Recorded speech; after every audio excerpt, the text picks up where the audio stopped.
Hey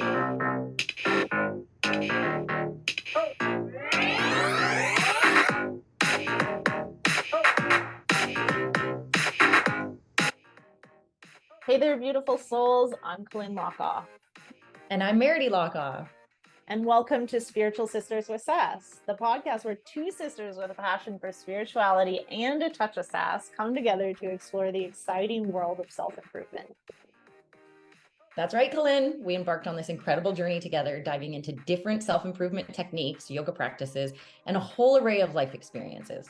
Yeah, and through it all, we've managed to create lives that are abundant, happy, and constantly evolving. It's been a wild ride, hasn't it, Meridee? You bet, sis. We've got two very different perspectives on life, but that's what makes this podcast so special. I'm all about diving in head first into life's adventures and embracing every challenge with a bit of sass. While Colynn here, she's got her own unique approach. Yep, that's me. And I'm all about the yoga, mindfulness, and finding my zen. And together we make the perfect balance. So whether you're looking for some wisdom, a few laughs, or just some heartfelt stories, you're in the right place.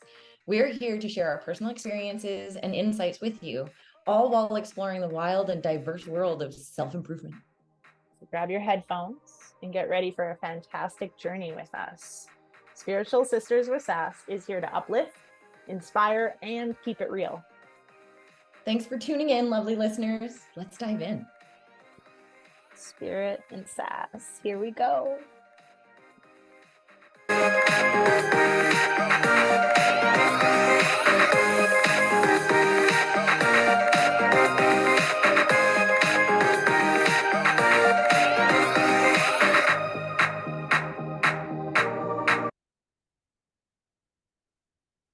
All right. So welcome everyone to today's episode of Spiritual Sisters with Sass.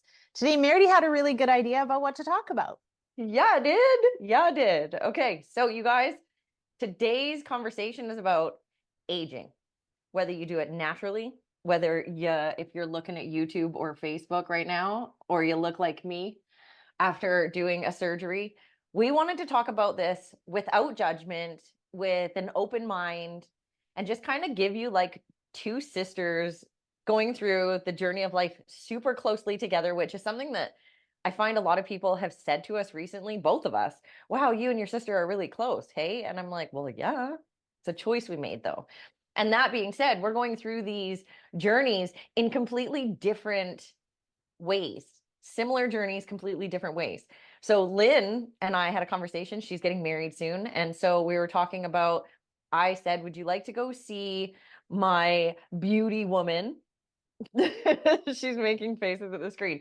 I asked her if she wanted to go see my beauty woman before she got married, make herself feel really good, get a little Botox, maybe some filler. And she literally looked at me and said, as much as I appreciate your offer, because I know you're not saying it out of spite, I am going to age naturally.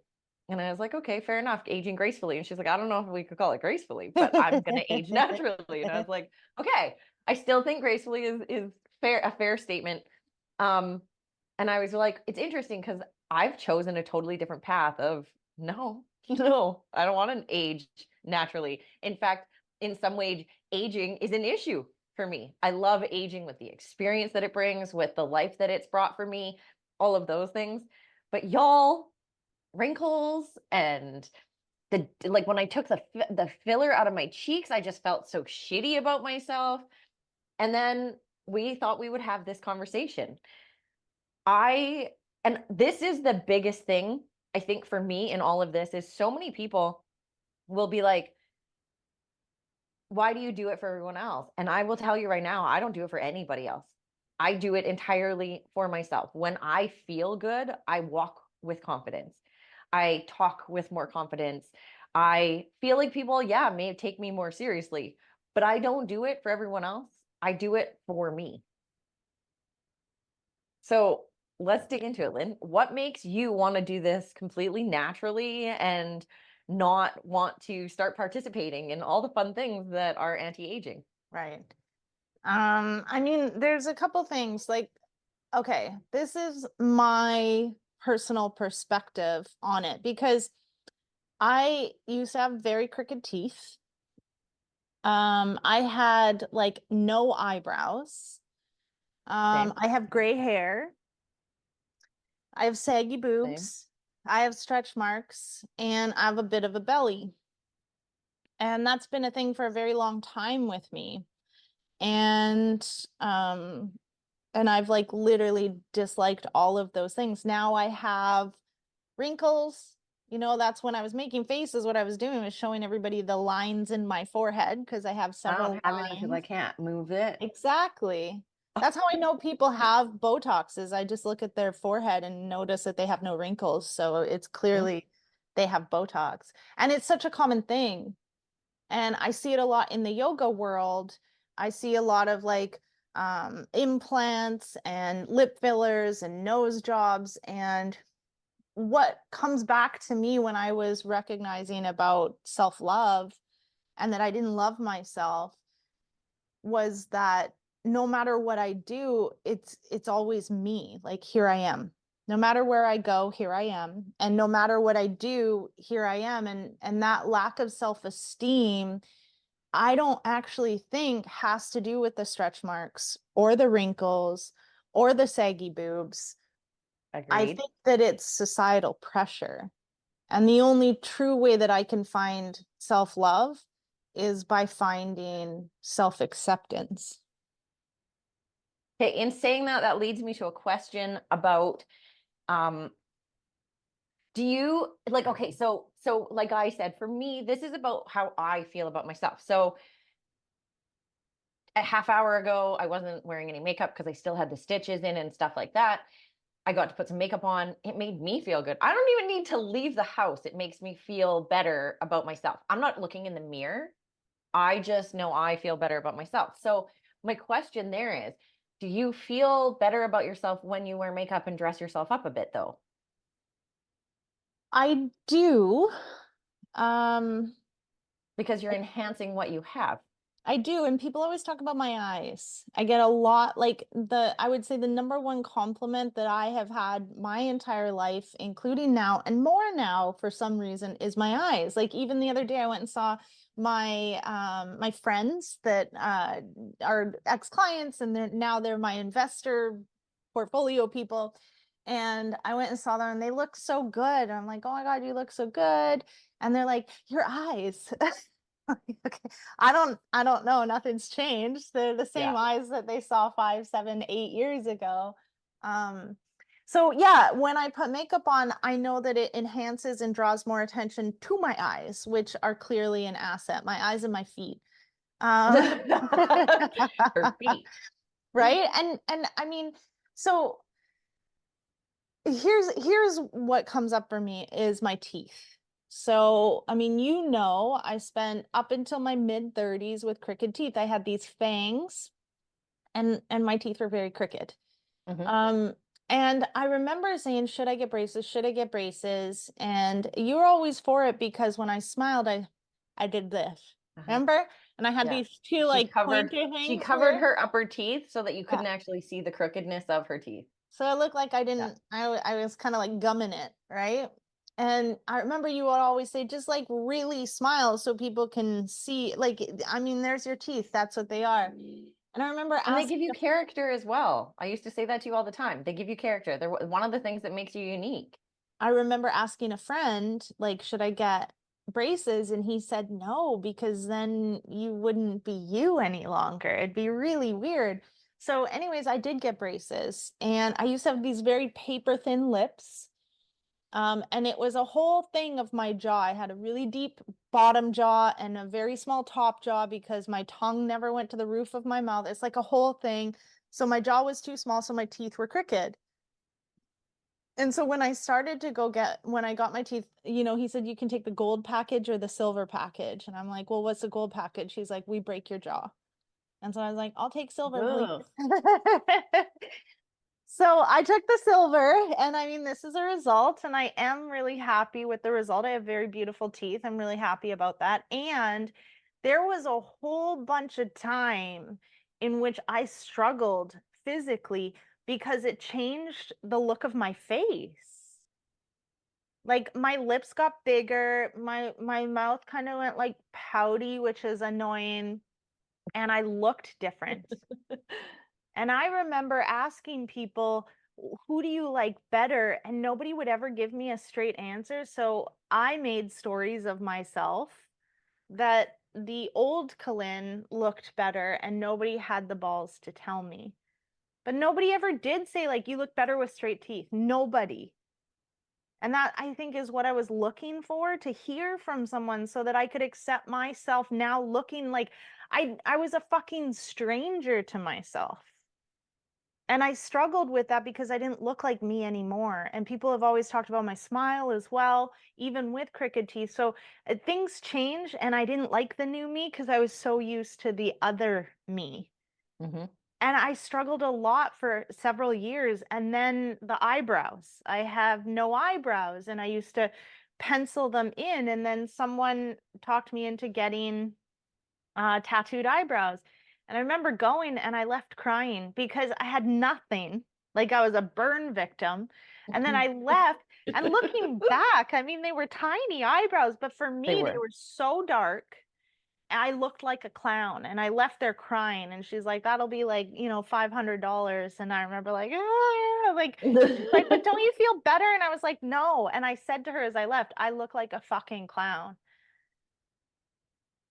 And it was just like a whole change on my face again of something that was new. And so even then, like, even after physically altering myself, I was still unhappy.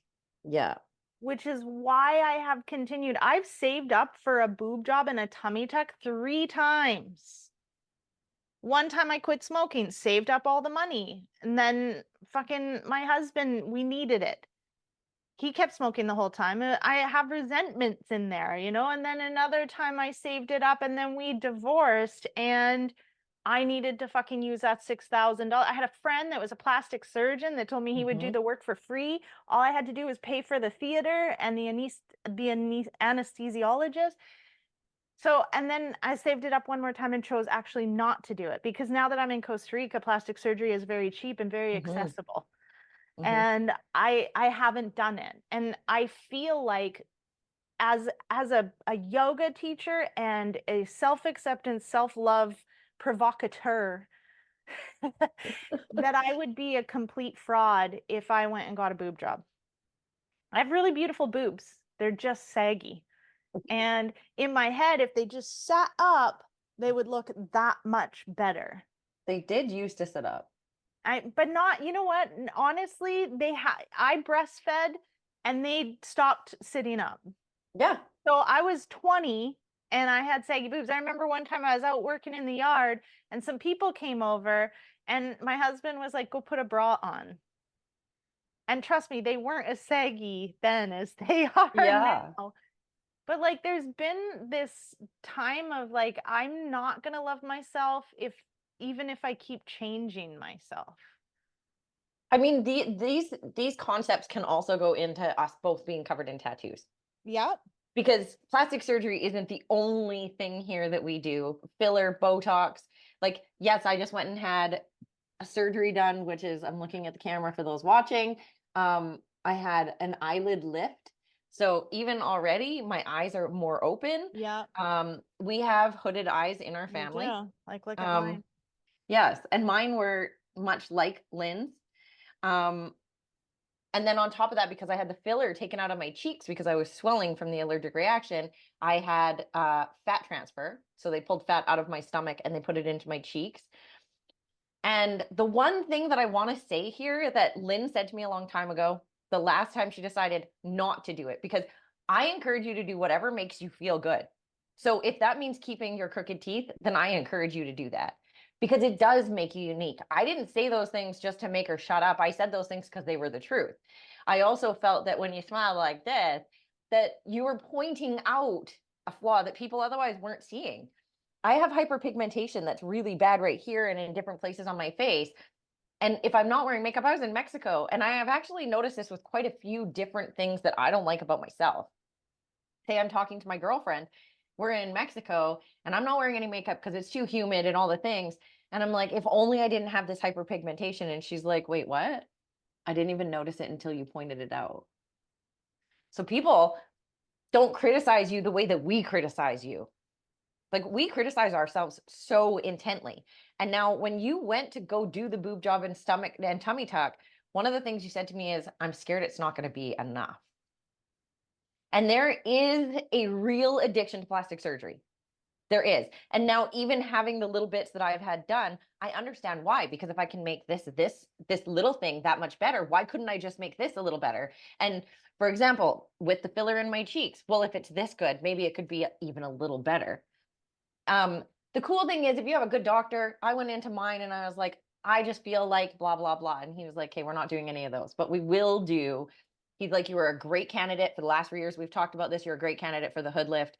Yes, I think that he even said to me, I won't do fat transfers on people unless they're having problems with filler. Otherwise, I encourage you to just go get filler. That type of thing. So I see how, getting these little things done. And then again, these are not always instantaneous. Like, yeah, my eyelids are better, but also, are they? Are they? Not just that, I'm now going to be waiting 6 weeks to 3 months to see the full results of what this looks like. Right. Same with, for example, liposuction. I will tell you that every person I know who has ever had liposuction, the first time they're like, yeah, it was better, but by the time I was fully healed, it was okay. The second time I had it done was when I really saw the difference. So now you're paying for a surgery, say 3 to 10 grand to have liposuction done, depending on how much you're having done, only to have to go back and do that again because it wasn't done fully. Now, again, something we may have to do with my cheeks that my doctor and I have talked about. He said to me, I'm super excited about your results. He's like, I love doing work on you because your body, the way your body responds. He's done my breasts, and I'm very, very happy that I had my breasts done. So I'm happy with all of the things that I have had done. But this also is showing up in, for example, I'm reading the book. We've talked about the book Worthy by Jamie Kern Lima, I think it is, or Jamie Lima Kern, something like that.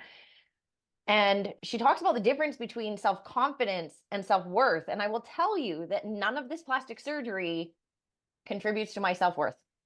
0%. All of it contributes to my self-confidence, which I've basically kind of always had. It's been something that has been relatively easy for me in my life. But there's definitely moments where I'm like, oh yeah, I'm not enjoying that getting older thing. I have these wrinkles under here that I am not a fan of, just saying. And there's things like that that most people are like, I don't even notice it. You're such a retard. Yeah, I understand that. Those words. Oh yeah, well, people tell me I'm stupid because of the fact that I see things that they don't see, or that they're not focused on, and yet because I see myself, I see those things. So I see how this like addiction to making yourself better can get out of control, and how these things also end up being like these women who are walking around like this with their lips. I get it. And that there's no judgment in it. It's just that we get to a point and then we're like, oh, but it could be slightly better. And then we keep growing and doing things bigger and bigger and bigger. And then suddenly we don't look like we did it all before. So here's where I get guided, because I mean, I'm pointing right now at the wrinkles in my forehead that I'm barely doing anything that are showing up. Okay. And then the wrinkles around my lips that are also then around my eyes. So I've got wrinkles. I'm 45 years old. And I'm now in a world where pretty much everyone I know is getting fucking Botox and doesn't have wrinkles. Okay. So here's where I go back to, and it's this question of who am I? I mean, it's a foundational aspect of the teachings that I share in my coaching. Who are you? Right? And I did this yesterday with one of my clients. It's just awakening, and these are my favorite people to work with because I love seeing the awakening unfolding. Mm-hmm. Okay, so who are you? And then, I mean, he's actually like never been comfortable with that question. So I mean, I had to prompt him, like, you have a name, right? So lots of people, if I walk up to you at a party and say, who are you? You're gonna say, I'm Meridee, right? So there's an identity. I'm Meridee. And then, just for you, you're a woman, you're 43, you are, I mean, let's talk about your fit. you're good looking, you're a hard worker. We've got all these identities that we misidentify as. And so when you, who we have shared very openly, are a person that has identified as thin and beautiful, right? And then again, to the point of like, but that's all you are. Yep. Right? That then this is very clear on why you're going your certain way and I'm going my certain way, because I've been your sister. I'm the fucking older sister. I'm the ugly sister. I'm the fat That sister. was on you, though, I feel like, especially because when we went to Amsterdam, I'll never forget sitting in the cafe and the guy came up to us and was like, "Are you guys twins?" Yeah. And you looked at me and were like, "What the fuck just happened?" What the fuck? Yeah. I mean, I'm not saying it's not on me. Also, I was a kid and people Yes. constantly, Meridee, I said, remember. "You're so beautiful. Meridee is so beautiful." And they would say it when I was there. Yeah. Meridee Or, is dude, so we were in our beautiful. 30s. We were in our 30s when do you remember that? We went to Nan's store and we were standing there, one of her longtime, probably 30-year customers. I want to say we were early mid 30s. And we went there with the kids. And one of our customers came in and was like, "Oh my God, Meridee, you've stayed so beautiful. You've always been the beautiful one." Not that you're bad, Lynn, but Meridee. Yes. And I was like, whoa. Right. You What saw the it. fuck just happened right there? Yeah. That was the first time that I consciously, and that took me back and made me remember all these other times that it had happened. It So was I all I of do dad's see that part as friends, well. all of mom's friends, all of like it was just such a constant narrative.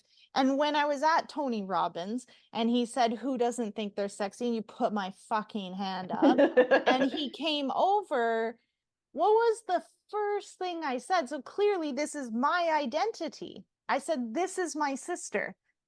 That was the first thing I said to Yep. him. And he So, went, "That's nice and all. yeah. What about it?" And you were like, "Well, And she's so pretty." And he's like, "Okay, and right. so are So you. So what makes you not is basically where he went with it. it totally.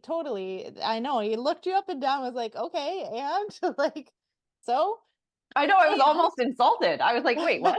I'm excuse not that me, excuse me, awesome?" hello, have you seen me? Like, Yeah. Do I no, need to and dance for you? so this, I mean, clearly these are misidentities that I have had and you as well, Yeah. because as a child with the repeated pattern, I mean, that's who you are. You're the pretty one. You're the one that should be a model, and I'm not.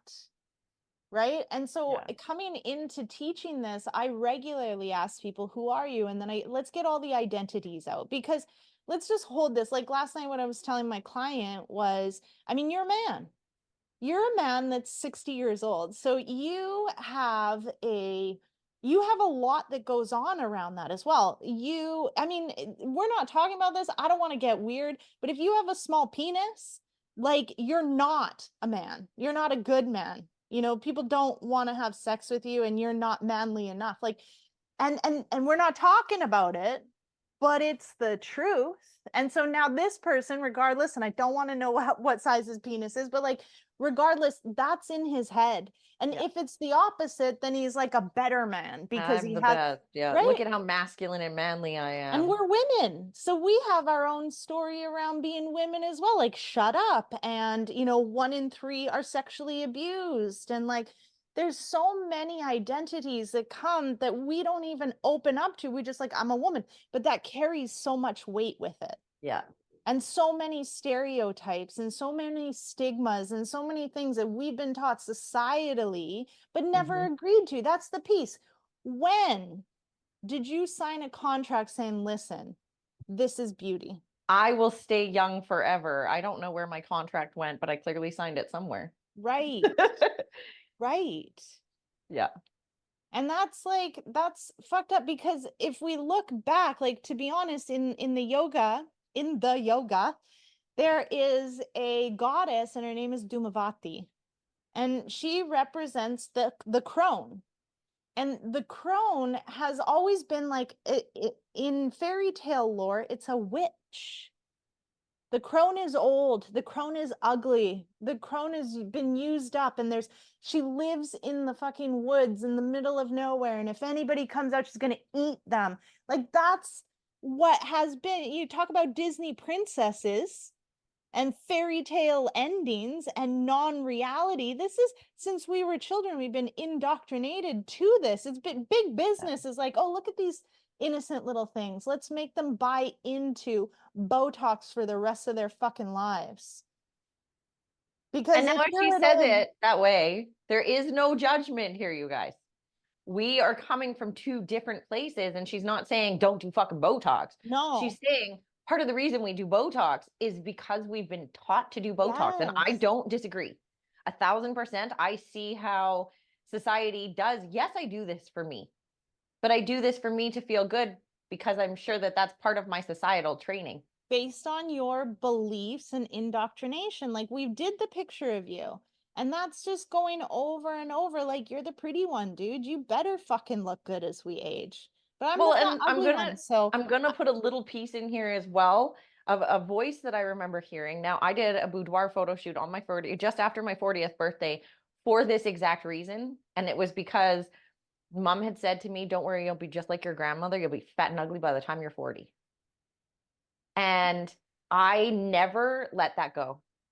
I held on to that for so long. And then on my 40th birthday, I did a boudoir photo shoot, and I was not fat, nor was I ugly.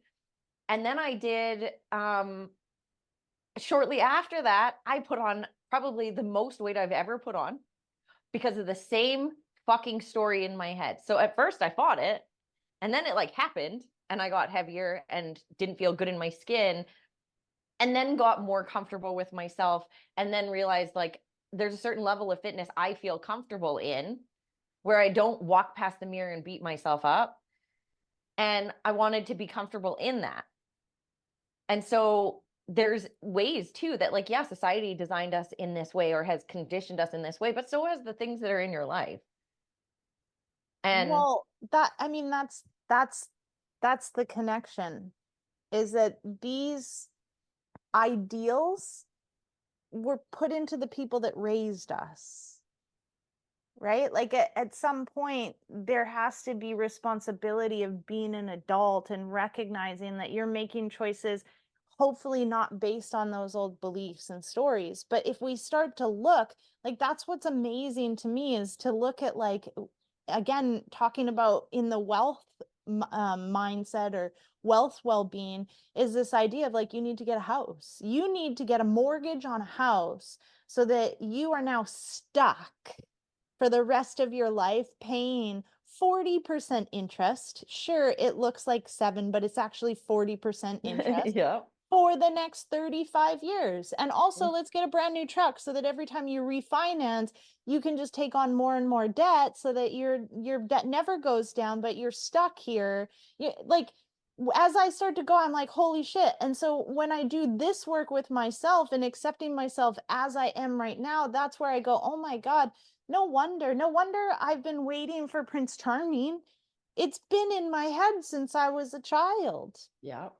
And anyone that's old is fucking a stepmother that's evil. I mean, you're not wrong. Right? So Yep. this shit, it's not even me. And then when we can say society, then it actually like is very vague and blaming, but like there's no one that can take responsibility for society. So then that comes back to like personal responsibility. Everything is for me. And here's number one, why we suffer. Remember, we did the kleshas? Mm-hmm.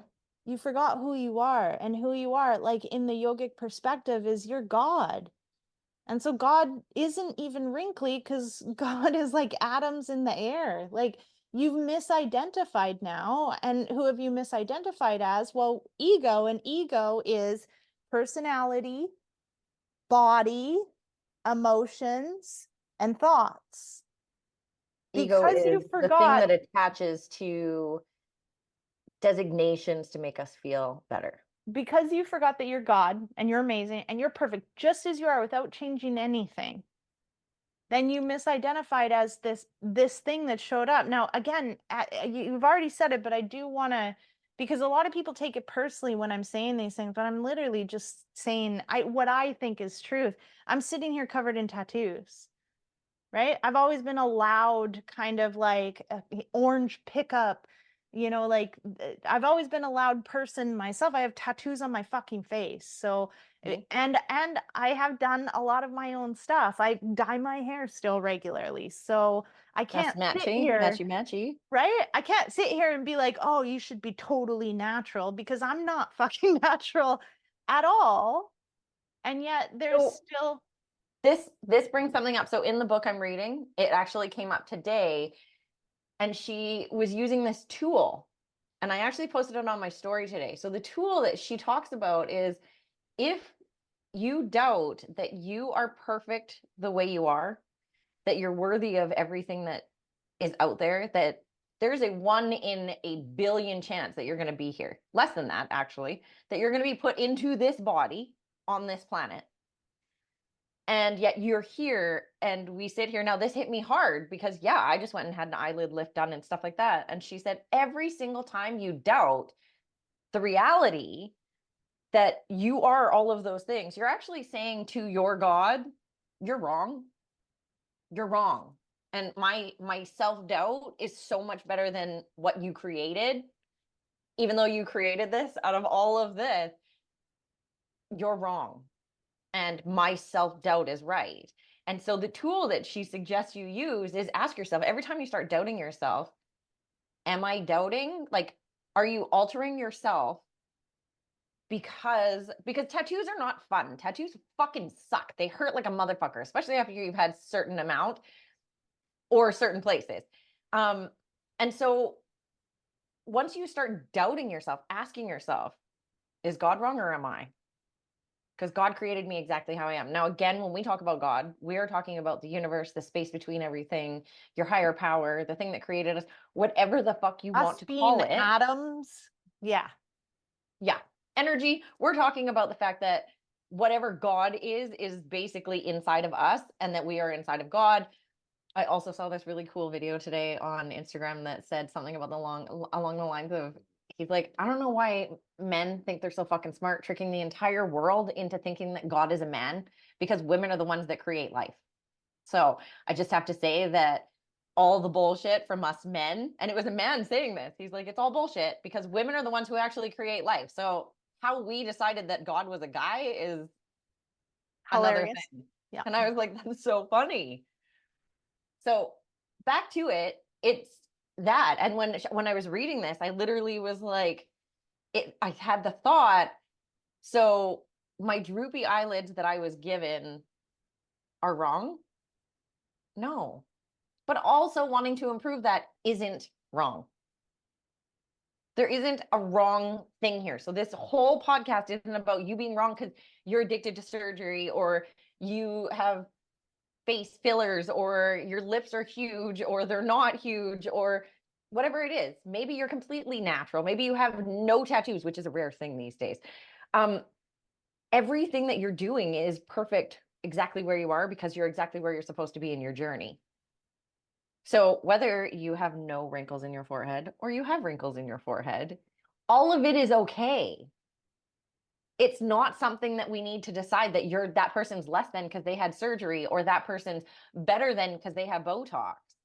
Here's what I say to people, especially when it comes to like teaching yoga, right? Like, I clearly think there's a right way to teach yoga, right? Yeah. Because I teach functional yoga as opposed to aesthetic yoga. And functional yoga means less reduced injuries, blah, blah, blah.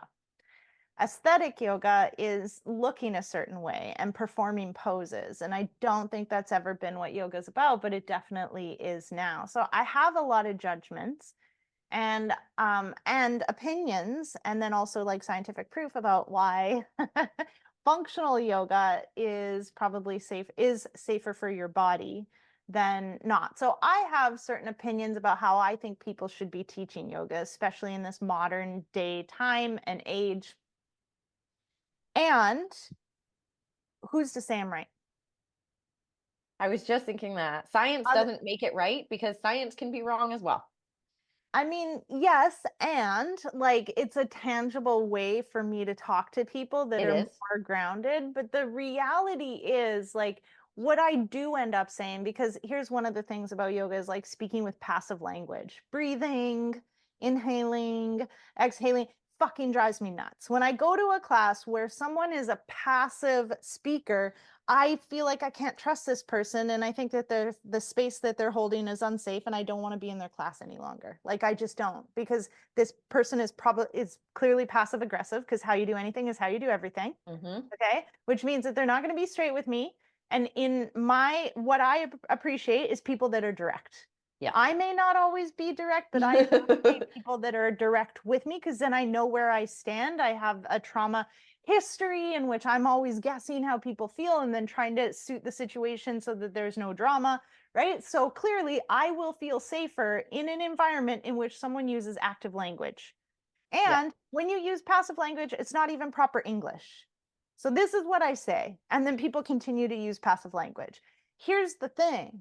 They're not present and they're not making the decision. They're off in their own head. They're worried about what they look like, what they sound like, if they're doing a good job, blah, blah, blah, blah, blah, blah, blah, blah, blah, blah, blah, blah, blah. And they're not actually holding space for the people in front of them.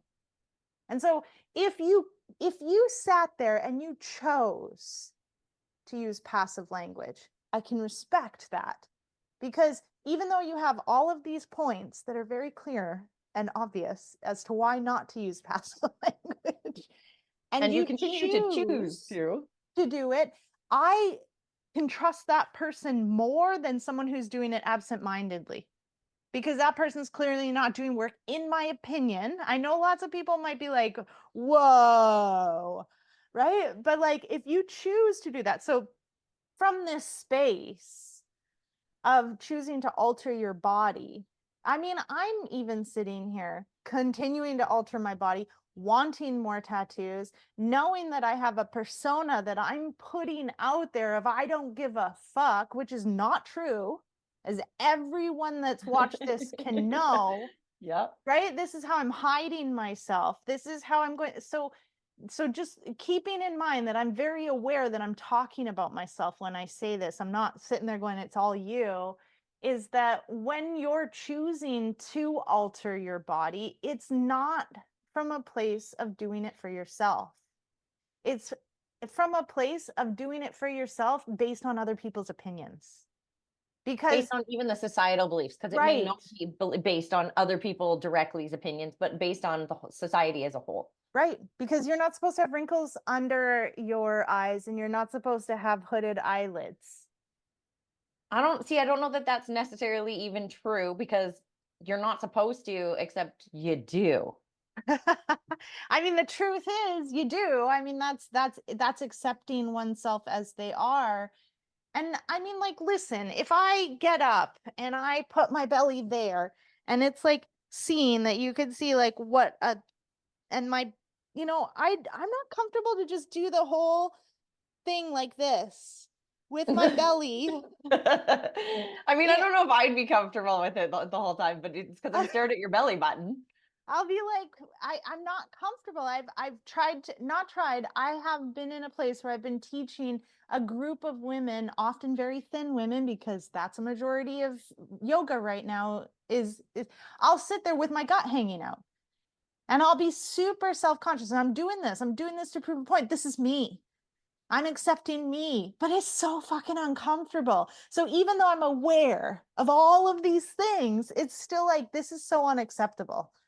I don't belong here. I'm fat. This looks terrible. Everybody's staring at my gut. But like, funny enough, some people are like, wow, she's amazing.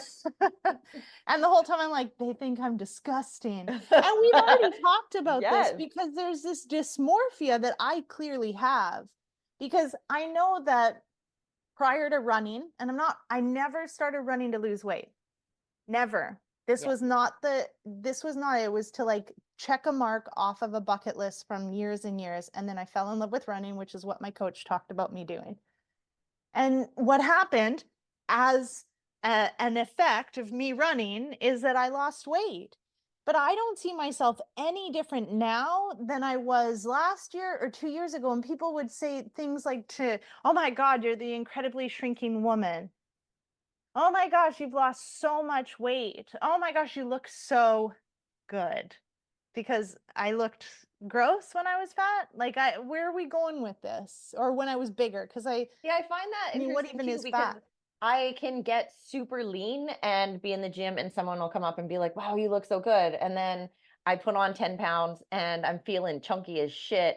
And different people are coming up being like, oh my God, you look so good. So like that fluctuation, certain people are like, oh my God, you look so much better this way. And certain people are like, you look so much better this way. So everyone's opinion is different. And this is where I say I do it for me because it's about how I feel about me. And yes, it's probably from societal, because even that, I look at certain things and I see myself judging. And hello, we're human. So yes, Yeah. guys, I judge. Yeah. But I've learned how to curb that judgment. So I hear the judgment, I see the judgment, and then I look at myself. That's how there's no judgment. We have judgment. What do you choose to do with that judgment? And I choose to look at myself because I'm clearly judging myself every time I have a judgment of someone else. And so sitting in that, I'll see, a girl walking with short shorts. I'm wearing short shorts. And I'll see her walking with short shorts and her legs are cellulite. And all of a sudden I'm like, oh, that's terrible. Sorry, what? Is it though? Because like 90% of women have cellulite, including myself. Okay. Also, I get more cellulite when my estrogen is higher. Just an FYI for all women out there, if your estrogen is high, you're going to see more cellulite in the back of your legs than you do at other times in the month. But I see that judgment and then I'm like, oh, okay. So I'm not just accepting myself for the way I am right now. Instead, I'm judging someone else because it's easier than looking at myself and saying, oh, I don't like that about myself. Also, it's reality. So is it really that bad that maybe I have cellulite? Is it really that bad that no, I'm not in perfect shape? Is it really that bad that I am not the perfect woman? Right. And that's the thing though, is like, what is the perfect woman? Mm-hmm. So when we misidentify as our bodies, because you're not your body. And the way that I know that is by the way that people talk to me. You don't say, like, if you hurt your foot, you don't say, I am foot. Yeah. You don't Yeah. say I am hurt. You say my foot hurts. I hurt my foot. So if you were your body, then you would identify your foot would not be your foot. It would be you because Mm-hmm. you're the body. So this is how we can start to unattach from the reality that you aren't your body. And now when you can see that you're not your body, then you can start to see that your body has emotions, that your body has thoughts. It's not you. Yeah. And then we misidentify as those things. Because if I ask you identities about you, like a lot of people will say, like, I'm not myself if I'm not happy and smiling. I've heard that so many times. Yeah. Like, what's going on with you? You're not yourself. And it's like, well, what does that even mean? Well, you're not smiling. Oh, so I'm happy. I'm happy. And what we know now is that I'm fucking uncomfortable and so I laugh and make jokes instead of actually dealing with my trauma. So I'm not happy. I'm incredibly unhappy, bypassing all of my emotions and then identifying as happy. So I continue to Mm-hmm. people please people. Guess what? Mm-hmm. None of it is me. Yeah. So when you can start to actually identify as not your body, then you can let go of the things that you have to do that are imperfect, And because that you that realize that content, you have this fucking vehicle that has birthed children, like for me, birthed children, that gets me from this point to that point, that fucking ran 42.2 kilometers. mm-hmm. I'm thankful for my body, not like you piece of shit. I had to walk for the last 12K. Yeah. Yeah, no, 1,000%. And that's the other thing though, is that it's not so easy to just disassociate with your body without fully disassociating from your body. Yeah. Because we were hungry when we were kids, I disassociated from the feeling of hunger because it's fucking uncomfortable. And in the last 3 years of getting back into a place where I actually understand what feeling hungry is, I literally, and now every time we go somewhere, Lynn's like, let me guess, you're hungry again. I'm like, I'm fucking starving. Let's go. Because I also am aware I get hangry, which is why it's a real thing. We get hangry because if you actually acknowledge these things, no, I'm not the body, but the body is hungry. The body gets sick. The body has, I mean, this is amazing because I remember sharing a story with Rafa, and it was something that was very frustrating, but I never talked to you about it because I never talked to anybody about anything that bothered me. But I remember like so many times I'd come to visit and I have a schedule and I'm aware of the fact that I get hungry and that I then need to eat. So I would constantly say, okay, this is what we're doing. Can we? And I'm thinking of like most specifically, the one I remember the most when I was like, fucking, I tried to prevent this and it still happened, was when we were in Tanya at Salt Spring Island. And I said, okay, I have a call at this time, and then I have this much of a break, and then I have a call. And that call was at like 5. So we need to either eat before or eat after, but I have this 1 hour call in the middle. So, like, what do you want to do? And you're like, no, blah, blah, blah. Let's go do this. Let's go do that. And we're fucking running around doing all these things. And 5 o'clock comes around and fucking Meridee's hungry. And when Meridee's hungry, she's got to eat now. Otherwise, she's super bitchy. And so I'm like, and then you're like, hey, we're going. And I'm in like a weed shop doing a call. Yeah. And you guys just fuck off and go eat. And then now everything is off for me. Now I'm coming at 6 and you guys went there at 5. So by the time I get there, everybody's already eaten. So then I need to order now, and then I get my food, and now I'm eating, but everybody wants to go because they've been here now for 2 fucking hours. And this was a constant feeling that I had in my people pleasing of not saying anything, but being more aware of your body and your cravings than you were, because you were so disassociated from your own body. Yeah. But I know, based on like making sure everybody's okay all the time, exactly Meridee needs to eat. And I knew it. And if I had a little bit more like less people pleasing and more like, no, have a snack right now. And then we're eating at 6. That would probably have solved, because you probably would have been like, okay. Yeah, I probably would. But no, I'm not going to say anything, and then I'm going to be silently pissed off for quite some time because I knew this was going to happen. It's really quite amazing when you actually tune into your own body and start to see these things. It's like, oh shit. Now you see it. That's great. Now we can have this conversation. Yeah, it's super interesting though, because that's the hard part, is not disassociating from your body, but also acknowledging that your body is not who you are, so that you can make these decisions. And again, either way, it's fine. You can choose to age gracefully and naturally like Lynn, or you can choose to do some cosmetic surgery and look like a freak for a few weeks like me. But then be happy because you have no wrinkles.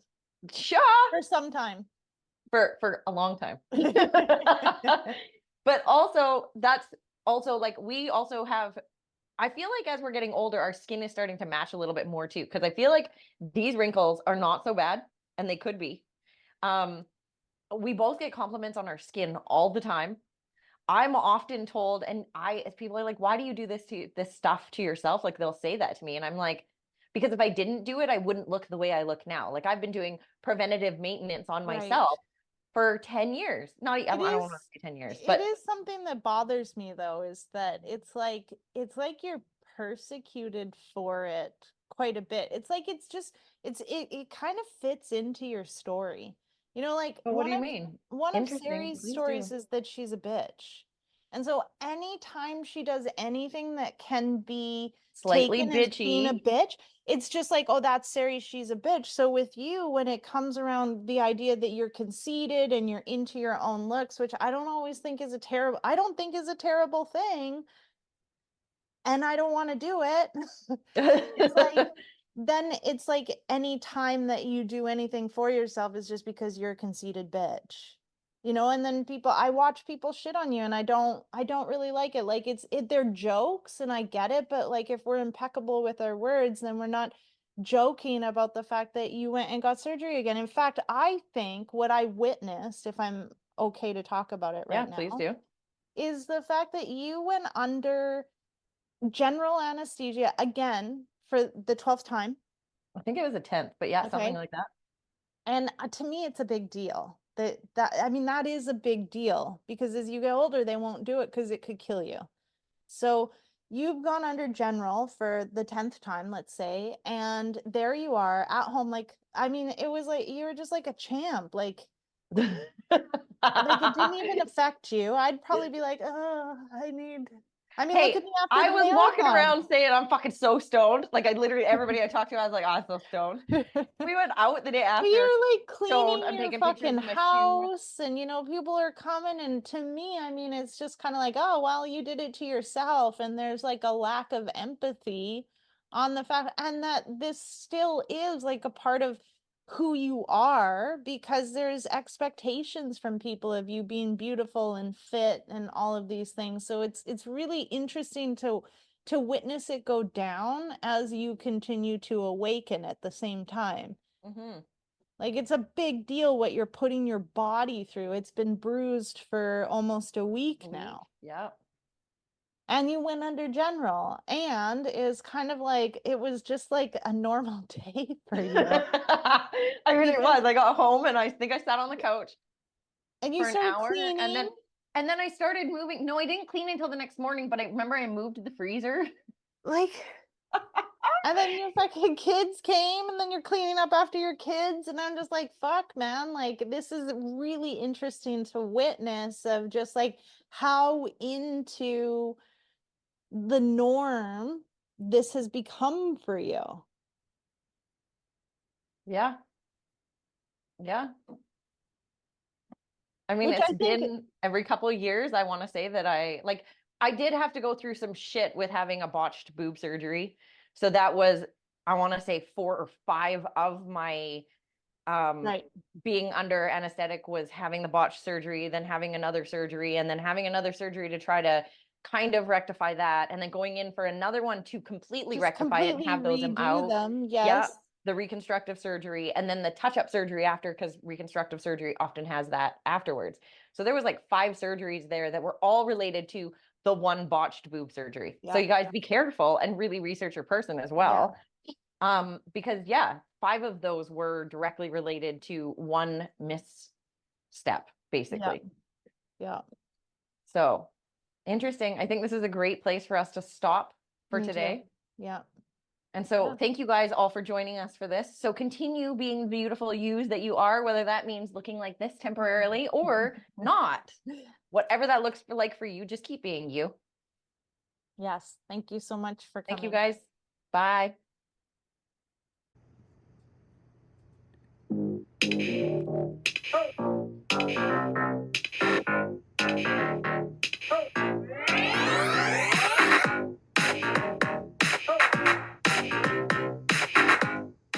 Thank you for joining us on this spirited journey today.